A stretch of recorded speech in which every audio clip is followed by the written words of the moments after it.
പ്രധാനപ്പെട്ട ഒരു വാർത്തയിലേക്കാണ്. മെയ് 3 നടന്ന വിവാദ നീറ്റ് പരീക്ഷ റദ്ദാക്കി. ചോദ്യപേപ്പർ ചോർച്ച ആരോപണത്തെ തുടർന്നാണ് നടപടി. നാഷണൽ ടെസ്റ്റിംഗ് ഏജൻസി എക്സ് വഴിയാണ് വിവരം പങ്കുവച്ചത്. പരീക്ഷ വീണ്ടും നടത്താനാണ് തീരുമാനം. പുതുക്കിയ തീയതി പിന്നീട് അറിയിക്കും. അജയ് സുധാ ബിജു ആണ് വിശദാംശങ്ങളുമായി ചേർന്നത്. അജയ്, നീറ്റ് അത്ര നീറ്റല്ല. 2024 സമാനമായ സാഹചര്യം. ഏകദേശം 24 ലക്ഷത്തോളം വിദ്യാർത്ഥികൾ എഴുതിയ പരീക്ഷയാണ്. കേരളത്തിൽ മാത്രം 1.5 ലക്ഷത്തിലധികം വിദ്യാർത്ഥികൾ എഴുതിയ പരീക്ഷ. അവരെല്ലാവരും വീണ്ടും പഠിക്കുക, എഴുതുക എന്ന് പറയുന്ന അവരെ സംബന്ധിച്ചിടത്തോളം ഏറ്റവും ദുർഘടമായ ഘട്ടം. ഡൽഹിയിൽ ഉൾപ്പെടെ വിദ്യാഭ്യാസ മന്ത്രിക്ക് വസതിയിൽ നേരെ മാർച്ച് നടക്കുന്ന സാഹചര്യം. ഏറ്റവും പുതിയ വിശദാംശങ്ങൾ എന്താണ്? ഹരി, നീറ്റ് എക്സാമിന്റെ ഒരു വിശ്വാസ്യതയെ തന്നെ ബാധിക്കുന്ന ഒരു കാര്യമാണ് ഇപ്പോൾ ഉണ്ടായിട്ടുള്ളത്. ഹരി സൂചിപ്പിച്ചതുപോലെ 2024-ലും 2021-ലും സമാനമായിട്ടുള്ള ആരോപണങ്ങൾ ഉണ്ടായിരുന്നു.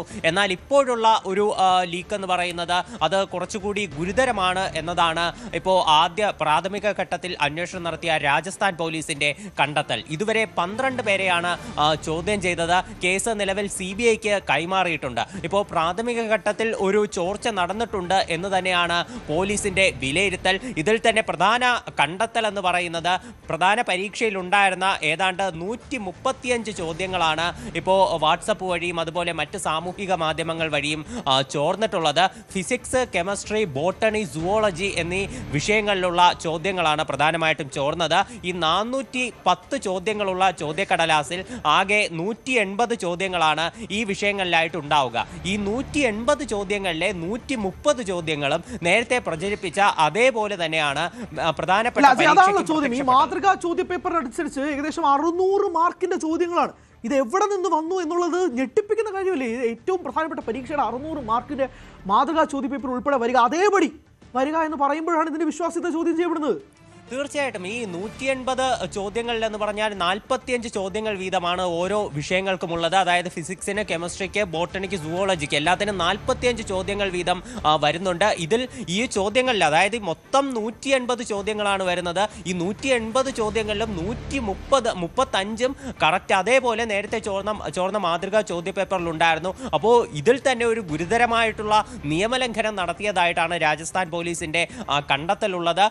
ഇപ്പോൾ ഈ ഒരു കണ്ടെത്തലിനെ അടിസ്ഥാനമാക്കിയാണ് നിലവിൽ ഈ കേസ് CBIക്ക് കൈമാറിയതും. അതുപോലെ തന്നെ ഇപ്പോൾ മെയ് 3 നടന്ന ആ നീറ്റ് പരീക്ഷ അത് റദ്ദാക്കിക്കൊണ്ട് ഉത്തരവ് പുറത്തു വരികയും ചെയ്തിട്ടുള്ളത്. പുതുക്കിയ എക്സാമിന്റെ തീയതി അത് അറിയിച്ചിട്ടില്ല. ഉടൻ തന്നെ പുതുക്കിയ തീയതി പുറത്തുവിടും എന്നാണ് അറിയിച്ചിട്ടുള്ളത്. നാഷണൽ ടെസ്റ്റിംഗ് ഏജൻസിയാണ് ഇപ്പോൾ ഇത്തരമൊരു വിവരം എക്സ് വഴി പങ്കുവച്ചിട്ടുള്ളത്. വിദ്യാർത്ഥികൾക്കായിട്ടുള്ള ചില നിർദ്ദേശങ്ങൾ കൂടി ഇപ്പോൾ NTA പങ്കുവച്ചിട്ടുണ്ട്. അതിൽ ഏറ്റവും പ്രധാനപ്പെട്ട കാര്യം ഈ പുതിയ പരീക്ഷയ്ക്ക് വേണ്ടി വിദ്യാർത്ഥികൾ വീണ്ടും രജിസ്ട്രേഷൻ ചെയ്യേണ്ടതില്ല എന്നൊരു അറിയിപ്പുണ്ട്. അതുപോലെ പഴയ എക്സാം സെന്ററുകൾ തന്നെ വിദ്യാർത്ഥികൾക്ക് അനുവദിക്കും എന്ന് ഉണ്ട്.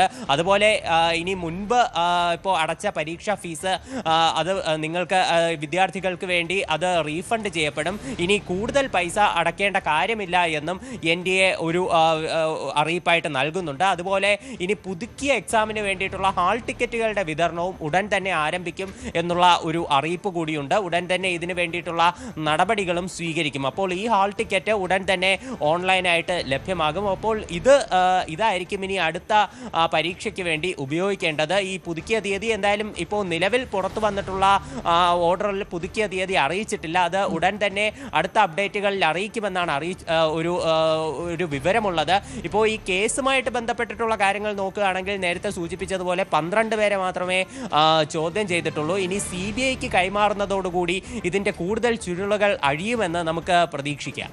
കേരളത്തിൽ ഉൾപ്പെടെ അന്വേഷണം നീണ്ടതാണ്. പക്ഷേ വിദ്യാർത്ഥികൾ, ഇത്രയധികം വിദ്യാർത്ഥികളുടെ മാനസിക നില തന്നെ തെറ്റുന്ന രീതിയിലാണ്. അവർക്ക് ഇനി ഒന്നേന്ന് പഠിച്ച് എഴുതുക എന്ന് പറയുന്നത് ഈ വിദ്യാർത്ഥികളുടെ ആസ്പെക്ട് കൂടെ സംസാരിക്കണമല്ലോ ചെയ്യും. കാരണം അവരെ സംബന്ധിച്ചിടത്തോളം ഒന്ന് ആലോചിച്ച് നോക്കുക. ആൻസർ കീയും കിട്ടി, അവർക്ക് എത്ര മാർക്ക് കിട്ടുമെന്നനുസരിച്ച് കണക്ക് കൂട്ടിയിട്ട് ഇനിയിപ്പോൾ വീണ്ടും ഒന്നേന്ന് പരീക്ഷ എഴുതുക.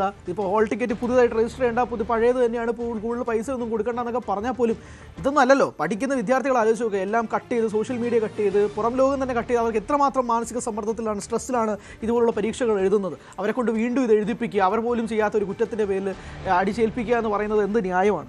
തീർച്ചയായിട്ടും ഇതിനു മുൻപേയും സമാനമായിട്ടുള്ള രീതിയിൽ പല ആരോപണങ്ങൾ ഇനി നീറ്റ് എക്സാമിന് നേരെ വന്നിട്ടുണ്ട്. അതിൽ ഏറ്റവും പ്രധാനപ്പെട്ടത് 2024 ആരോപണങ്ങളാണ്. അന്നും ഈ ചോദ്യപേപ്പർ ചോർന്നതായിട്ടുള്ള ആരോപണങ്ങളുണ്ടായിരുന്നു. അതുപോലെ ചില വിദ്യാർത്ഥികൾക്ക് ഒരു ഗ്രേസ് മാർക്ക് പ്രത്യേകം നൽകിയതായിട്ടുള്ള ഒരു സംശയം പലരും പ്രകടിപ്പിച്ചിരുന്നു. അതുപോലെ ഈ ഹൈസ്കോർ ഈ ഏറ്റവും ഉയർന്ന മാർക്ക് ലഭിച്ച വിദ്യാർത്ഥികളുടെ പേരുകളിലും ചില സംശയങ്ങളുണ്ടായിരുന്നു. അപ്പോൾ ഇത്തരം കാര്യങ്ങളിലുള്ള പിന്നെ OMR ഷീറ്റിലുള്ള മാനിപ്പുലേഷൻ പല വിദ്യാർത്ഥികളും എടുത്ത് സൂചിപ്പിച്ച കാര്യമാണ്. പക്ഷേ ഈ 2024 ഒരു നീറ്റ് പരീക്ഷ അത് നാഷണൽ വൈഡായിട്ട് റദ്ദാക്കുന്ന ഒരു നടപടിയൊന്നും അന്ന് NTA സ്വീകരിച്ചിരുന്നില്ല. 2021 ഇത്തരമൊരു ആവശ്യം ഉയർന്നതാണ്. അന്ന് വിദ്യാർത്ഥികൾ സുപ്രീം കോടതിയെ വരെ സമീപിക്കുന്ന ഒരു നടപടി 2021 പക്ഷേ അന്നും ഈ എക്സാം റദ്ദാക്കുന്ന നടപടികളിലേക്ക് നീറ്റ് കടന്നിരുന്നില്ല. ഇപ്പോൾ എന്തായാലും ഈ നീറ്റ് എക്സാം ഇപ്പോൾ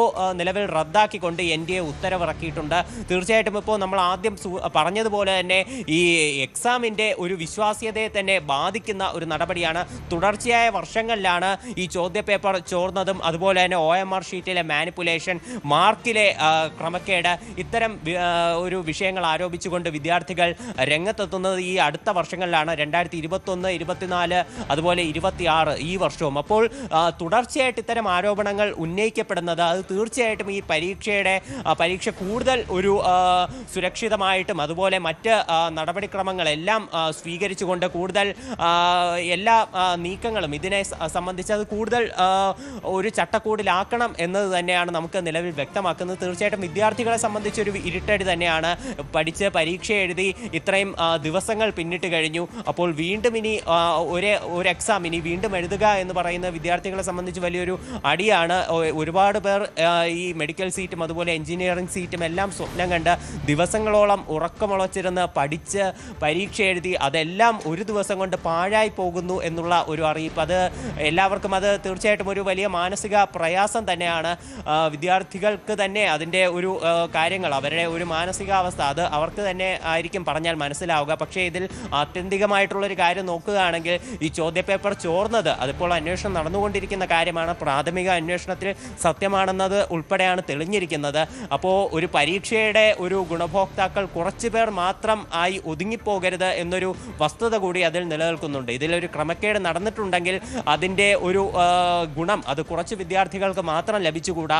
അത് എല്ലാ വിദ്യാർത്ഥികൾക്കും ഒരുപോലെ ആകണം പരീക്ഷ. അതുതന്നെയാണ് ശരിക്കുള്ള ഒരു പരീക്ഷയുടെ ഒരു അർത്ഥമെന്ന് പറയുന്നത്. ഈ സാഹചര്യം തന്നെയാണ് പുതിയ എക്സാം ഡേറ്റും റീ ഇഷ്യൂ ചെയ്ത അഡ്മിറ്റ് കാർഡും ഉടനെ തന്നെ NTA പ്രഖ്യാപിക്കുമെന്നാണ് മനസ്സിലാക്കുന്നത്. അജയ് സുധാ ബിജു ആണ് വിശദാംശങ്ങൾ നൽകിയത്.